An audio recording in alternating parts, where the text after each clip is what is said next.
Second chapter start कर रहे हैं आज, ठीक है। तो सेकेंड चैप्टर में हमें पढ़ना है पॉलिनोमियल्स। सबसे पहले मैं आपको ये बताऊंगा कि पॉलिनोमियल्स कहते किसको हैं, I mean what is the definition of polynomial. कैसे आप देख के पहचान सकते हैं या कह सकते हैं कि हाँ ये एक पॉलिनोमियल है। तो पॉलिनोमियल जो होता है उसका एक जनरल एक्सप्रेशन होता है। क्या होता है? General expression. जनरल एक्सप्रेशन में ऐसा कुछ हम लिख सकते हैं कि an या a नॉट कह सकते हो, कुछ भी लिखो। a not x to the power n plus a1 x to the power n minus 1 plus a2 x to the power n minus 2 and so on. और ये कहीं से कहीं जाके खत्म होगा। So we will write just a1 not a1 it's a n minus 1 x की power 1 plus an x की पावर 0। कुछ किताबों में आप ऐसा देखेंगे कि ये जस्ट थोड़ा सा उल्टा भी लिखा रहता है। कहीं कहीं पे an से शुरू करता है कोएफिशिएंट और a नॉट पे खत्म करता है। तो एक्चुअली वो मैटर इतना नहीं करता, इट जस्ट मैटर कि आपका सीरीज ऐसा दिखता है, ठीक है। अब an हो या a नॉट हो, वो तो कोएफिशिएंट है, कांस्टेंट है, कुछ भी हो सकता है, हमने वेरिएबल यूज किया है। तो यहाँ पे आप देख सकते हैं कि जो मेरा कोएफिशिएंट है x की पावर n का, ये a नॉट से शुरू हो रहा है। वैसे ही जो कोएफिशिएंट्स है a not, a1, a2, an minus 1 and an, because मेरे पास n टर्म्स है। यहाँ भी x का पहला पावर n है और आखिरी में x की पावर 0 है, विच बेसिकली मीन्स कि आखिरी वाला जो टर्म है उसमें x नहीं है, वो सिर्फ कांस्टेंट टर्म है, ठीक है। तो ऐसे चीज को, इस इक्वेशन को, इस एल्जेब्रिक एक्सप्रेशन को हम कहते हैं पॉलिनोमियल।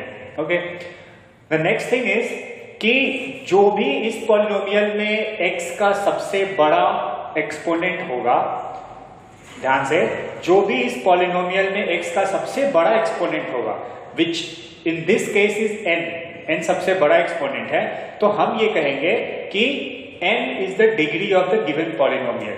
डिग्री क्या है इसकी डिग्री है n।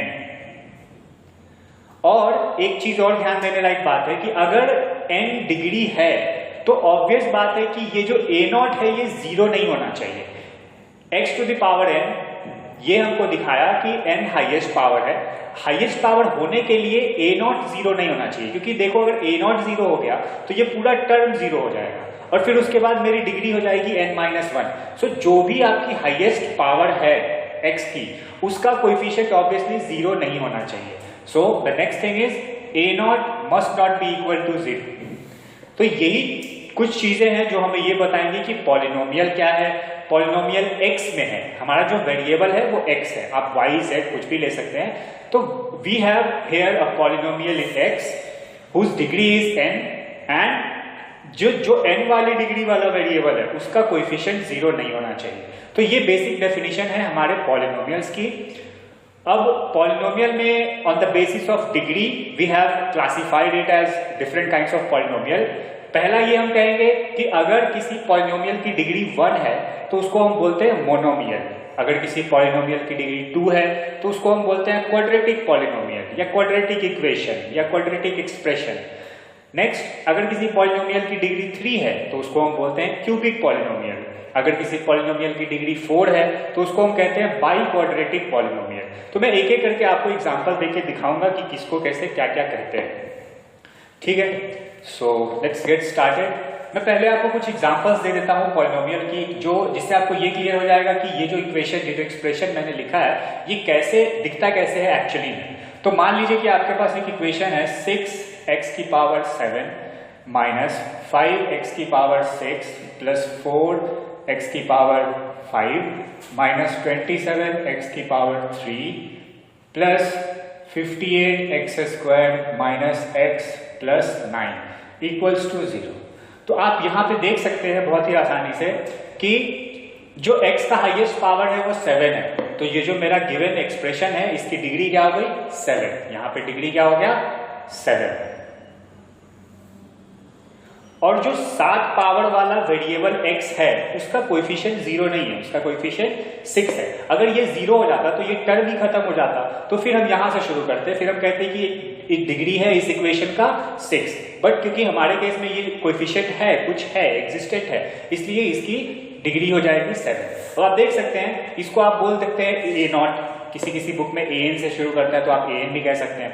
तो this is a not, we have a1 as -5, a2 है +4, a3 है -27, a4 है +58, a5 है -1 और a6 which is basically we have 9। इसमें कोई पावर छूट गया है, हाँ इसमें x की पावर 4 वाला चीज नहीं है, तो कोई मैटर नहीं करता। हो सकता है किसी इक्वेशन में हमारे पास कि 7 से शुरू करें तो कोई एक पावर ना भी हो, ऐसा जरूरी नहीं कि x की पावर 4 होना ही है, ठीक है। इस इक्वेशन में ऐसा जरूरी नहीं है कि x का बीच में n से शुरू किया 0 तक जा रहे हैं, तो बीच में जरूरी नहीं है कि कोई अगर नंबर आ रहा है तो उसका वो वाला टर्म हो ही, ऐसा जरूरी नहीं, ठीक है। और भी एग्जाम्पल्स लेते हैं, तो ये मेरा पहला एग्जाम्पल था। दूसरा ऐसा ले सकते हैं x² + 3x + 6 is equal to 0।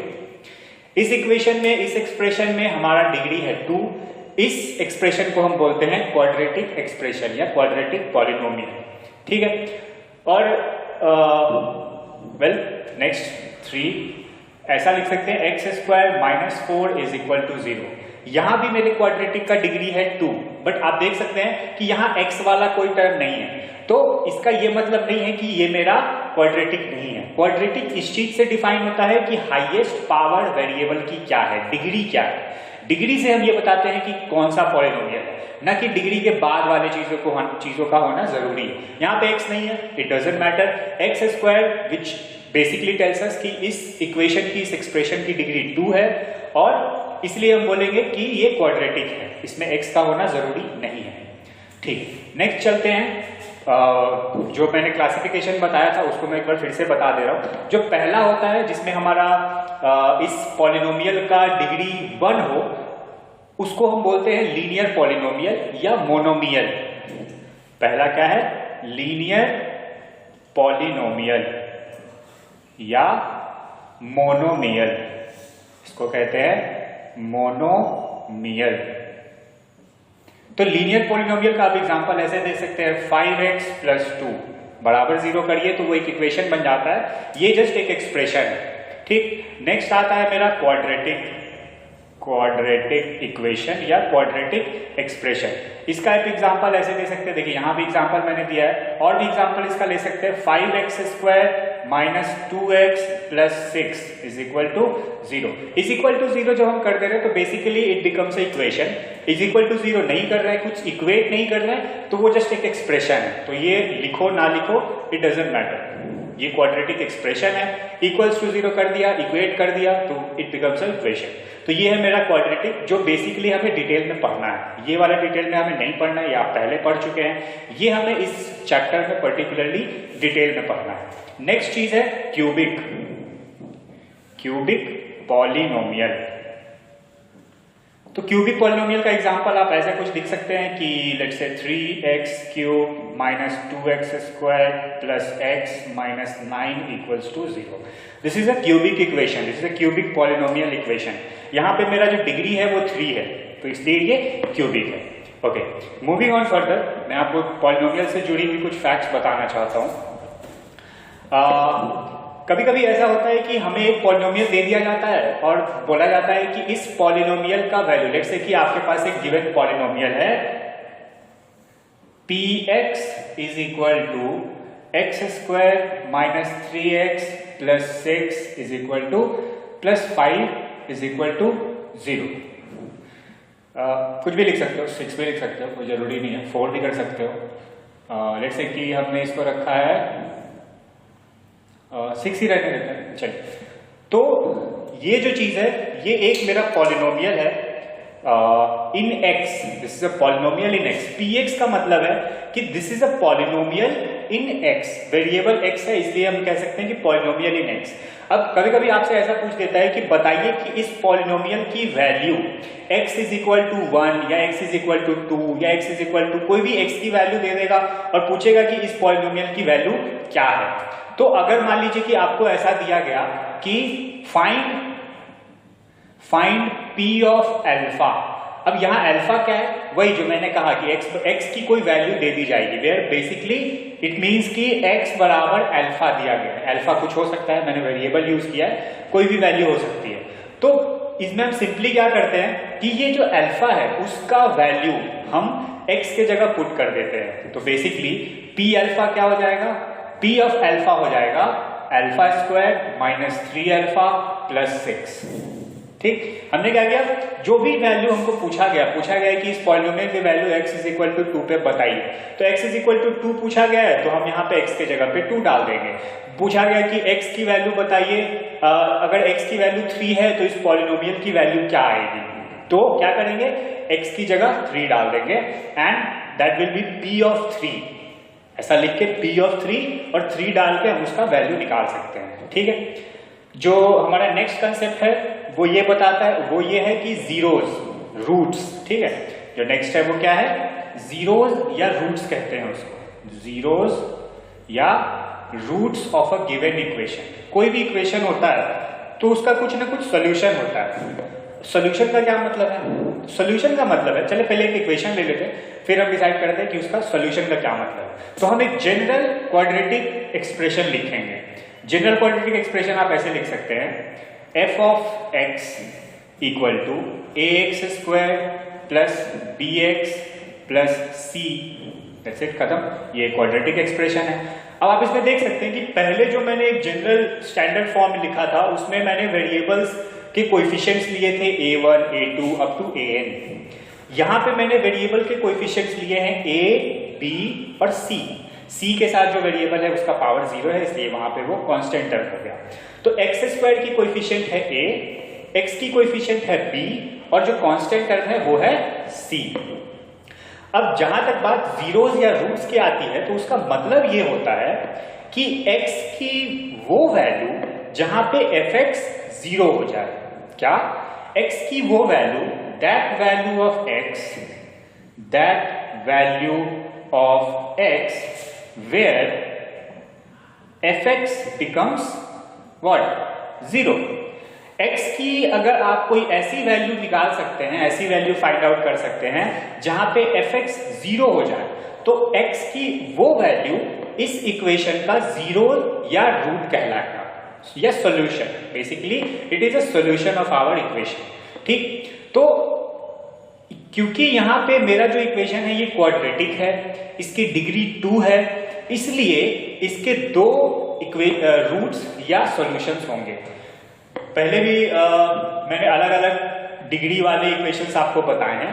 तो ये एक जनरल सा कंसेप्ट है कि आपके इक्वेशन की जो भी डिग्री होती है उतने ही सॉल्यूशंस या उतने ही जीरोस या रूट्स उस इक्वेशन के होंगे। जैसे कि अगर कोई क्यूबिक इक्वेशन है तो उसके कितने रूट्स होंगे, उसके 3 रूट्स होंगे क्योंकि उसकी डिग्री 3 है। अगर किसी इक्वेशन की डिग्री 7 है तो उसके 7 रूट्स होंगे। वैसे ही सिमिलरली यहाँ पे मेरे पास क्वाड्रेटिक इक्वेशन है और इसकी डिग्री 2 है, इसलिए इसके 2 रूट्स होंगे। तो हम मान लेते हैं इन जनरल कि let the roots of the given equation, the given quadratic equation is alpha and beta. ये मैंने बस अजम्पशन लिया क्योंकि मेरा जनरल फॉर्म में इक्वेशन भी लिखा है, तो मैं एक जनरल वेरिएबल ले रहा हूं, अजम्पशन ले रहा हूं कि अल्फा और बीटा इस इक्वेशन के रूट्स हैं। ठीक, तो लिख देता हूं मैं, let the roots of the given equation be alpha and what, beta। ठीक है, हमने इस गिवन इक्वेशन का रूट्स मान लिया है अल्फा और बीटा। हमारे पास 2 रूट्स होने चाहिए क्योंकि ये क्वाड्रेटिक इक्वेशन है। अब नेक्स्ट, क्योंकि अल्फा और बीटा इस गिवन इक्वेशन के रूट्स हैं, तो इस चीज से हम ऐसा कह सकते हैं कि x minus alpha and x minus beta are the factors of this given equation. ध्यान रखिए, अल्फा और बीटा रूट्स हैं, जो मेरा गिवन इक्वेशन है उसके रूट्स हैं अल्फा और बीटा। तो हम ये कह सकते हैं कि x minus alpha and x minus beta are the factors, I am not saying roots, roots are alpha and beta, factors of the given equation. These two are factors of what, fx, जो भी हमारा quadratic equation दिया गया है उसके factors होंगे। तो alpha beta कुछ भी हो सकता है, ये एक जनरल चीज चल रहा है, याद रखिए। अल्फा बीटा की जगह आप कुछ भी पुट करेंगे, उसी के हिसाब से x माइनस अल्फा और x minus beta given quadratic equation के फैक्टर्स हो जाएंगे। अब नेक्स्ट हम ऐसा कह सकते हैं कि अगर x माइनस अल्फा और x माइनस बीटा इस इक्वेशन के फैक्टर्स हैं, ठीक है, तो हम इसको ऐसा लिख सकते हैं कि any constant k multiplied by x minus alpha and x minus beta is equal to our given equation, which is basically ax square plus bx plus c। यहां से आप जब इस चीज को सॉल्व कीजिएगा तो आपका कुछ ऐसा आ जाएगा k x square minus k alpha plus beta x plus alpha beta. ठीक है, जब आप इसको सॉल्व कीजिएगा तो आई थिंक आपका ऐसा इक्वेशन आ जाएगा। ठीक है, ऐसा इक्वेशन आने के बाद, इसमें भी k होगा, सॉरी, ऐसा इक्वेशन आने के बाद हम क्या करेंगे, इसको बेसिकली हम कंपेयर कर देंगे इधर से। ये मेरा जनरल फॉर्म ऑफ इक्वेशन है और ये मैंने रूट्स को फैक्टर्स बना के कांस्टेंट से कोई कांस्टेंट हो सकता है तो उससे मल्टीप्लाई करके हमने एक इक्वेशन बनाया। जब आप इसको कंपेयर कीजिएगा तो आपको मिलेगा कि यहां से आपको क्या मिलेगा, दो चीज, alpha plus beta which is basically the sum of roots of the given quadratic equation. Alpha plus beta is the sum of roots of the given quadratic equation. इसका आपको संबंध मिलेगा माइनस बी बाई ए। मतलब जो भी मेरा quadratic equation है उसके कोएफिशिएंट्स के टर्म में हम सम ऑफ रूट्स को लिख सकते हैं। संबंध समझे, सम ऑफ रूट्स जो भी क्वाड्रेटिक इक्वेशन के रूट्स होंगे उसको हम उसी क्वाड्रेटिक इक्वेशन के कोएफिशिएंट्स के रूप में, कोएफिशिएंट्स के टर्म्स में एक्सप्रेस कर सकते हैं, दिखा सकते हैं। और आपको एक चीज मिलेगा, alpha multiplied by beta is equal to C by A. यहाँ पे सी क्या है, कांस्टेंट टर्म है, ए क्या है, कोएफिशिएंट ऑफ एक्स स्क्वायर है, बी क्या है, कोएफिशिएंट ऑफ एक्स है तो बी का नेगेटिव, और अगेन ए क्या है, कोएफिशिएंट ऑफ एक्स स्क्वायर है। तो sum of roots and product of roots, both of these can be expressed in terms of coefficients of our given quadratic equation। इस पे बहुत सारे अलग अलग टाइप के सवाल बन सकते हैं और मैं नेक्स्ट वीडियो बनाऊंगा जिसमें आपको मैं कुछ सवाल करके दिखाऊंगा कि इस पे कैसे कैसे अलग अलग टाइप के सवाल बन सकते हैं। सो तब तक के लिए थैंक्स। ये आपका पहला इंट्रोडक्शन वीडियो है ये पॉलिनोमियल का, जिसमें मैंने आपको पॉलिनोमियल समझाया कि अलग अलग टाइप के पॉलिनोमियल होते हैं, फिर क्वाड्रेटिक इक्वेशन बताया कि क्या है, क्वाड्रेटिक इक्वेशन के कुछ रिलेशंस है वो मैंने बताया, ध्यान में रखिएगा। नेक्स्ट वीडियो में मैं आपको कुछ सवाल करके दिखाऊंगा। तब तक के लिए थैंक्स।